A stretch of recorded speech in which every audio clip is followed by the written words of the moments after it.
दिल्ली में मुख्यमंत्री बड़े या एलजी, उपराज्यपाल सीएम बड़े या एलजी, ये सवाल आज बेहद तल्ख अंदाज में सामने आया।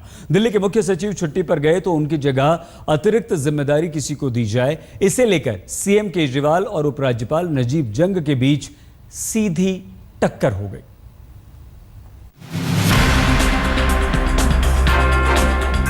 इन तीनों चेहरों के चक्रव्यूह में दिल्ली की सत्ता का नया महाभारत लड़ा जा रहा है। दिल्ली के मुख्य सचिव के शर्मा छुट्टी पर चले गए हैं। केजरीवाल सरकार परिमल राय को अतिरिक्त जिम्मेदारी देना चाह रही थी, लेकिन राजभवन से शकुंतला गैमलिन के नाम का आदेश जारी हो गया।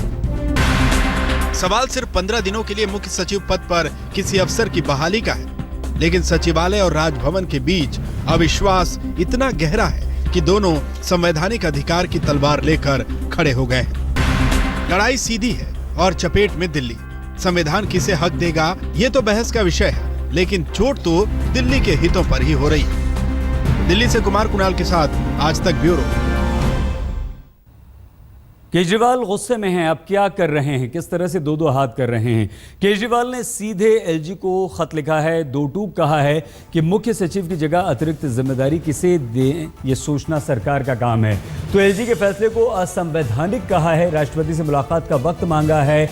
इसके अलावा राष्ट्रपति से एलजी की शिकायत भी अरविंद केजरीवाल यहां पर करेंगे, क्योंकि उन्होंने वक्त मांगा है और साफ तौर पर एलजी की शिकायत के लिए। साथ ही एलजी की पसंद जो है शकुंतला गैमलिन की नियुक्ति करने वाले आईएएस अफसर अनिंदो मजूमदार को भी हटा दिया गया है, जो कि सचिव सेवा थे। मजूमदार ये उनका डेजिग्नेशन था, पद था।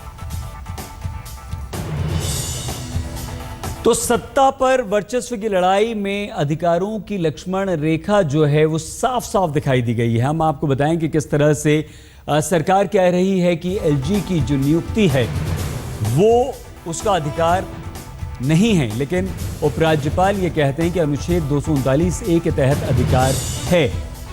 हवाला देकर कह रहे हैं कि उन्हें अधिकार है। सरकार ने शकुंतला पर बिजली कंपनी से सांठगांठ का आरोप लगाया तो एलजी ने पूछ लिया, रिपोर्ट में इस बात का जिक्र क्यों नहीं किया गया।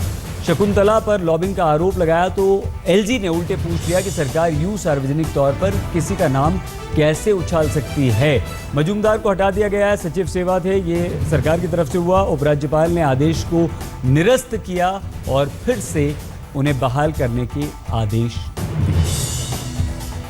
और इस पर खबर यह भी है कि अगर उपराज्यपाल नहीं माने तो सरकार कोर्ट में जा सकती है, अदालत में जा सकती है, यानी कि उपराज्यपाल और सरकार अब अदालत में भी जा सकते हैं एक दूसरे के खिलाफ। और अदालत में जाना ज्यादा जो बनता है वो केजरीवाल का, इस बात के संकेत मिले हैं।